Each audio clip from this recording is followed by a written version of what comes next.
Assalamualaikum warahmatullahi wabarakatuh. Perkenalkan, nama saya Nia Zani Subianti. Saya sekolah di Stikes Kennedy Malang, prodi S1 Kebidanan. Di sini saya akan mempresentasikan tentang apa sih antibodi dan antigen itu. Sebelumnya, yuk mari simak sama-sama video saya dari awal sampai akhir ya. Oke, jadi di slide yang pertama, antigen itu adalah zat yang merangsang respon imun, terutama dalam menghasilkan antibodi. Nah, di sini antibodi merupakan protein plasma yang dihasilkan oleh sel B, di mana sel B itu merupakan perkembangan dari limfosit yang berdiferensiasi menjadi sel plasma, dan sel plasma itu memproduksi antibodi. Jadi nama lain dari antibodi juga disebut dengan imunoglobulin. Oke. Lalu apa sih perbedaan antara antibodi dan antigen itu? Kita simak ya. Yang pertama, antibodi adalah bagian dari sistem kekebalan yang bekerja untuk melindungi tubuh dari bahaya virus, bakteri, kuman, dan zat-zat yang dapat menyebabkan penyakit infeksi. Sedangkan antigen adalah benda asing yang masuk ke dalam tubuh. Lalu, perbedaan yang lainnya, antigen itu dapat menimbulkan reaksi alergi dan penyakit. Antibodi akan menyerupai bentuk antigen yang akan dilawan. Nah, di mana tujuan antibodi agar bisa menempel pada antigen kemudian melawannya. Next, antibodi merupakan protein yang terbentuk dari sistem kekebalan tubuh untuk melawan adanya virus dan bakteri tadi, sedangkan antigen segala zat yang bisa menyebabkan sistem imunitas.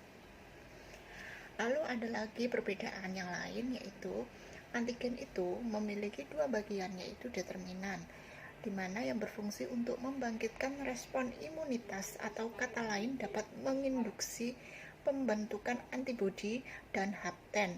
Hapten adalah molekul kecil yang hanya bisa menginduksi produksi antibodi, sedangkan antibodi protein yang larut yang dihasilkan oleh sistem imunitas, di mana terdiri dari atas IgG, IgA, IgM, IgD, dan IgE.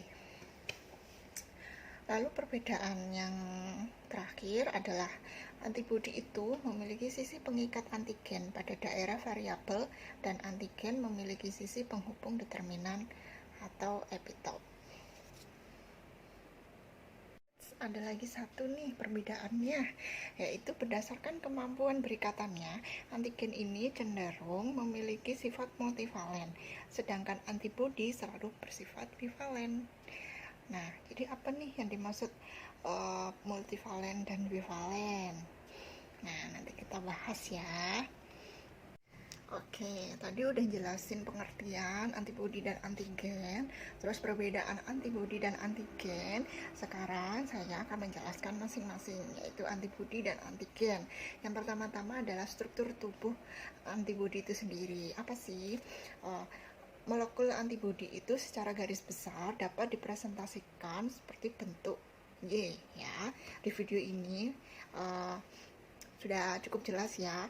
Jadi bentuk Y itu kita ibaratkan suatu antibodi, di mana struktur ini memungkinkan antibodi itu melakukan dua fungsi yang berbeda, yaitu fungsi reseptor maupun fungsi efektor.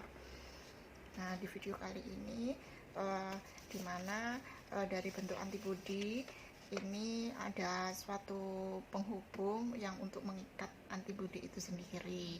Antibodinya disimbolkan dengan bulatan warna kuning ini ya. Selanjutnya adalah jenis-jenis dari antibodi itu sendiri. Nah, pasti setiap benda makhluk hidup itu ada strukturnya, pasti juga ada jenis-jenisnya juga ya. Namanya aja udah jenis-jenis antibodi, berarti pasti udah lebih dari satu ya guys. Ini yang pertama bisa kita lihat sama-sama ada di tabel ya. Itu tabelnya itu terdiri dari 3 bentuk simbol atau 3 bentuk antibodi ya.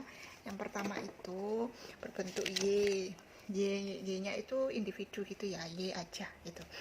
Nah, itu disebut dengan monomer ya. Monomer ini terdiri dari IgD, IgE, dan IgG. Nah, IgD itu untuk memicu respon imunitas banyak ditemukan pada sel B ya. Sedangkan IgE itu terikat pada reseptor sel mast dan basofil yang menyebabkan pelepasan histamin. Jadi antibodi ini bekerja sebagai respon terhadap alergi. Sedangkan IgG itu pelindung bagi berbagai mikroba dan toksin. Jadi IgG berjumlah paling banyak dari seluruh antibodi yang bersirkulasi.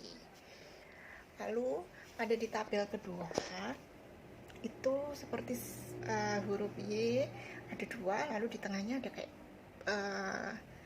penghubungnya kayak gitu ya. Nah, itu disebut dimer ya. Mono berarti 1, dimer berarti 2 gitu ya. Jadi ada 2 disimpulkan bentuknya seperti Y, itu ada 2, kanan dan kiri. Nah, itu disebut dengan dimer. Contohnya hanya IgA saja. Nah, IgA ini fungsinya melawan mikroorganisme. Terdapat banyak di keringat, air ludah, dan ASI serta air mata. Lalu yang ketiga adalah pentamer. Nah, dari namanya aja udah penta, berarti banyak ya. Lebih ke 5 ya kayaknya penta. Jadi ada Y-nya sebanyak 5. Contohnya adalah IgM saja.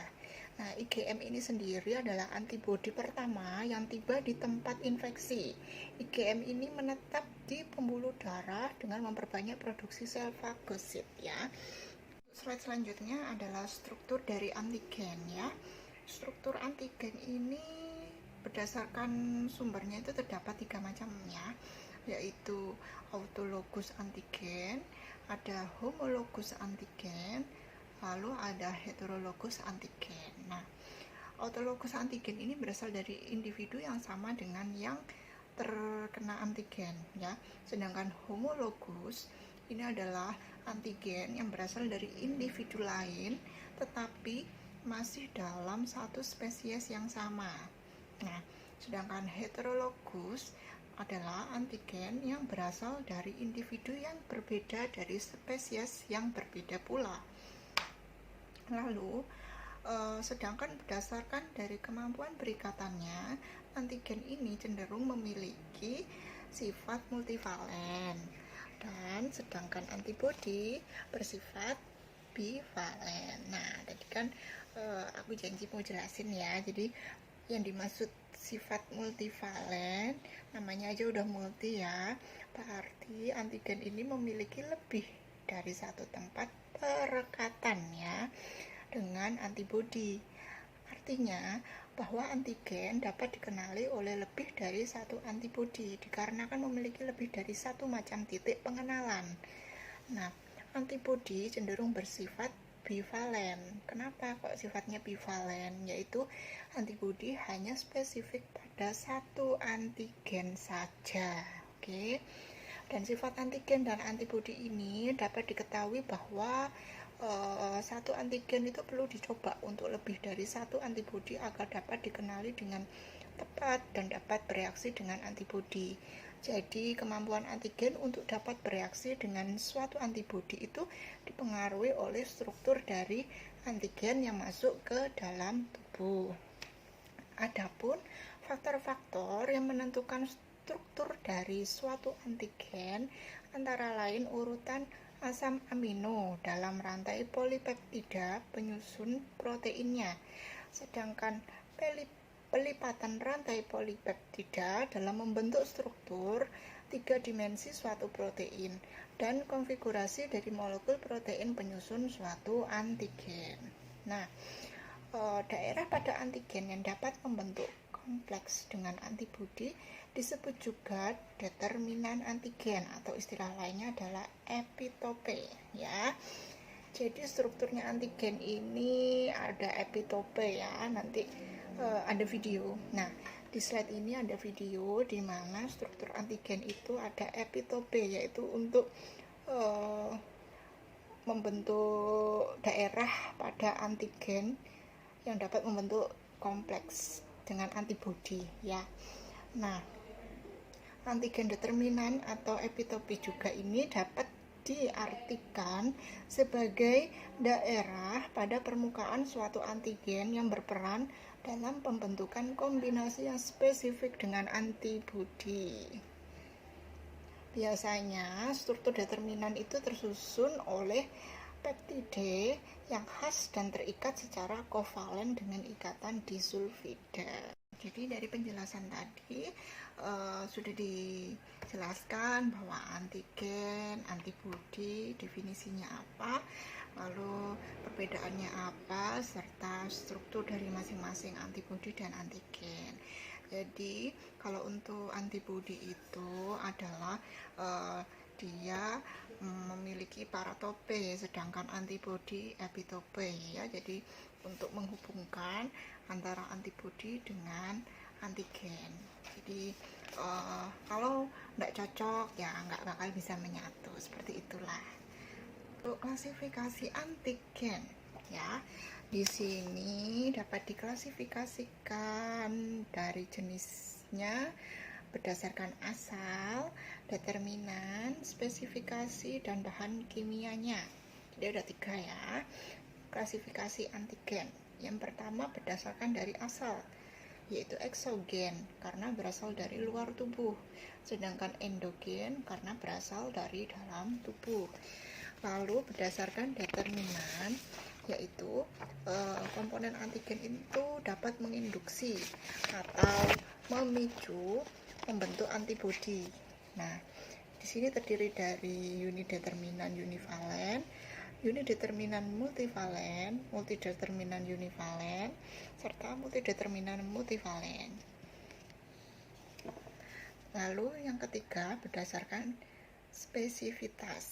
Nah, di sini ada heteroantigen dimiliki oleh banyak spesies, sedangkan xenoantigen itu dimiliki oleh banyak spesies, namun hanya spesies tertentu saja. Lalu ada alloantigen, itu dimiliki oleh individu dalam satu spesies saja, sedangkan antigen organ spesifik itu hanya dimiliki oleh organ tertentu saja. Lalu autoantigen berasal dari tubuh sendiri. Lalu yang keempat berdasarkan bahan kimianya. Ada terdiri dari polisakarid, lipid, asam nuklisiat, dan protein. Next, lalu selanjutnya kita akan belajar tentang reaksi antigen dan antibodi ya. Jadi ada 4 yang saya tahu dan saya pelajari, ada 4 macam. Jadi yang pertama adalah fiksasi komplement, yaitu menghasilkan 2 jenis efek yang disebut dengan sitolisis dan inflamasi. Nah, dalam fiksasi komplement ini terjadi aktivitas sistem komplement oleh kompleks antigen antibodi. Komplement memiliki 20 protein serum yang berbeda. Jadi ketika infeksi, protein serum pertama teraktivasi dan mengaktifkan protein serum selanjutnya secara jalur berantai atau efek domino. Hasil reaksi komplement tersebut akan melisiskan sel-sel patogen dan virus. Lalu yang kedua adalah netralisasi. Dari namanya udah netral ya, berarti dia menyebabkan antibodi ini menutup sisi penghubung determinan antigen sehingga antigen itu tidak berbahaya dan akhirnya dapat dicerna oleh sel fagosit. Oke. Lalu yang ketiga, aglutinasi atau penggumpalan. Nah, yang dimaksud dengan aglutinasi, mohon maaf, di sini adalah kondisi ketika satu antibodi ini memiliki 2 pengikat ya. Jadi semua sisi pengikat tersebut itu berikatan dengan antigen berupa materi partikel seperti sel darah merah atau bakteri. Jadi oleh karena itu, kompleks besar dengan mudah difagosit oleh makrofag. Lalu yang terakhir ada presipitasi atau pengendapan ya. Jadi presipitasi adalah pengikatan silang molekul-molekul antigen yang terlarut dalam cairan tubuh Setelah terendap, antigen dikeluarkan dan dibuang melalui fagositosis. Adapun contoh dari penerapan reaksi antibodi dan antigen ini contohnya adalah golongan darah dan transfusi darah. Seperti itu. Ini sudah di slide terakhir, yaitu materi terakhir dari saya adalah interaksi antigen dan antibodi. Jadi setelah reaksi pasti ada interaksi ya. Interaksi antigen dan antibodi. Di sini saya menemukan dua hal, yaitu interaksi antigen antibodi primer dan interaksi antigen antibodi sekunder. Ya, jadi interaksi antigen antibodi primer adalah permulaan reaksi dan merupakan pengikatan antigen antibodi tingkat molekuler. Jadi biasanya reaksi ini itu tidak terlihat dengan mata, tetapi memerlukan suatu indikator. Misalnya dengan melabel antigen atau antibodi dengan berbagai zat seperti radiositop, enzim atau zat warna Fluorescein dan lain-lain. Jadi sesuai dengan label yang dipakai, maka teknik penetapan interaksi antigen antibodi yang menggunakan label radioisotop disebut teknik radioimunosei atau RIA, dan teknik yang menggunakan label enzim disebut teknik ELISA. Udah kayak nama orang aja ya. Sedangkan teknik yang menggunakan indikator fluoreskensi disebut teknik imunofluorensi. Jadi teknik-teknik itu bermanfaat untuk penetapan antigen antibodi yang kadarnya rendah. Oke, lalu interaksi yang kedua adalah interaksi antigen antibodi secara sekunder. Jadi dapat mengakibatkan presipitasi atau aglutinasi. Nah, jadi reaksi antigen antibodi dapat terjadi secara langsung, tapi kadang-kadang reaksi baru akan terjadi apabila ada komplement. Nah, jadi apabila antigen yang ada dalam larutan direaksikan dengan antibodi spesifik, akan terbentuk kompleks antigen antibodi yang besar sehingga kompleks. Jadi mengendap dan terjadi presipitasi.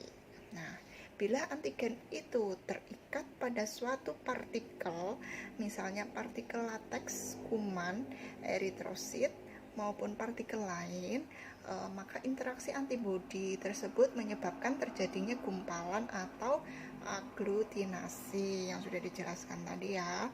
Jadi interaksi antigen antibodi sekunder ini merupakan dasar berbagai jenis teknik uji in vitro. Jadi misalnya teknik imunodifusi, ada aglutinasi lateks, ada hemaglutinasi, uji fiksasi komplement, turbidimetri, serta nevelometri dan lain-lain. Jadi ikatan antigen antibodinya merupakan ikatan yang reversibel dan mudah lepas atau disosiasi. Jadi kesimpulan dari awal sampai akhir tadi yaitu antigen adalah zat yang dapat merangsang sistem imun ya, bisa berupa benda asing ya, zat, virus, kuman kayak gitu, itu bisa dikatakan antigen, dan terutama bisa menimbulkan antibodi ya. Jadi antibodi itu adalah protein plasma ya, protein plasma yang dihasilkan oleh sel B. Jadi sel B itu bulat ya, sedangkan antigen itu bentuknya Y ya. Jadi ada 3 jenis ya. Yang Y itu Y1 itu yang mono, yang dua itu